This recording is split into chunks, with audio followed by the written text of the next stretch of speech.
Matapos ang naging konsultasyon sa rice retailer representative sa Metro Manila, mga opisyal ng Department of Agriculture nag-ikot sa ilang pamilihan para alamin ang kasalukuyang presyuhan ng bigas.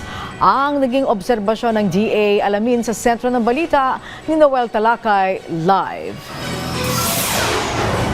Angelica, ayon sa Department of Agriculture o DA, dapat simula ngayong araw na ito ay may mabibili na ang ating mga kababayan na tig 41 pesos hanggang 45 pesos na kada kilo ng bigas. Kaya naman kaninang umaga, nag-ikot ang ilang opisyal ng DA para matiyak na nasusunod ito.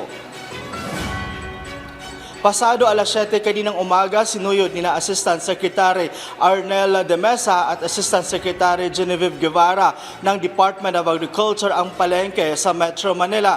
Layo na makita kung nasusunod ng mga retailers ng bigas ang pagpapatupad ng 41 hanggang 45 pesos na presyo ng kada kilo ng regular at well-milled rice. Matapos magkasundo ang mga rice retailers ng Metro Manila at DA kaugnay sa pagbebenta nila ng murang kilo ng bigas. Kaninang umaga, pinuntahan ni ASEC De Mesa at ASEC Guevara ang Murphy Public Market, Q-Mart Public Market at Kamuning Public Market. Bagamat walang nakitang 41 pesos na kada kilo ng bigas, mas marami naman ang bigas na nasa 42 hanggang 45 pesos na kada kilo ng regular at well-milled rice. Sakop pa rin ang presyo na inaasahan na presyo ng bigas. Ang mungkahi kasi ng DA, additional 3 to 5 pesos lang dapat ang idadagdag sa presyo ng regular at well-milled rice mula sa mga supplier nito. Bagay ni sinang-ayunan naman ng mga malalaking rice retailers ng Metro Manila.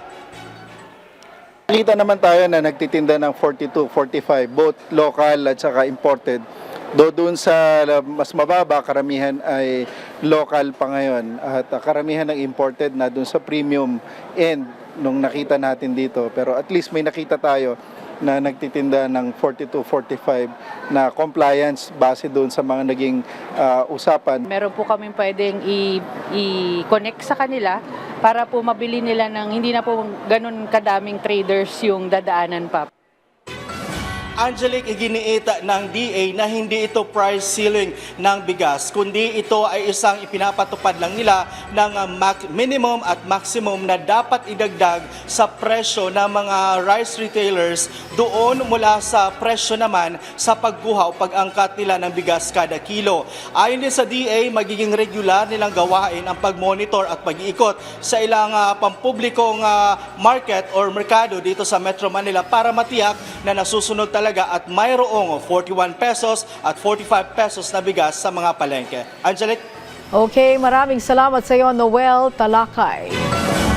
Samantala, hindi muna mag-aangkat ng asukal hanggang sa kaligitnaan ng 2025. Ito'y matapos lumabas sa pagpupulong ni Agriculture Secretary Francisco Chu Laurel Jr.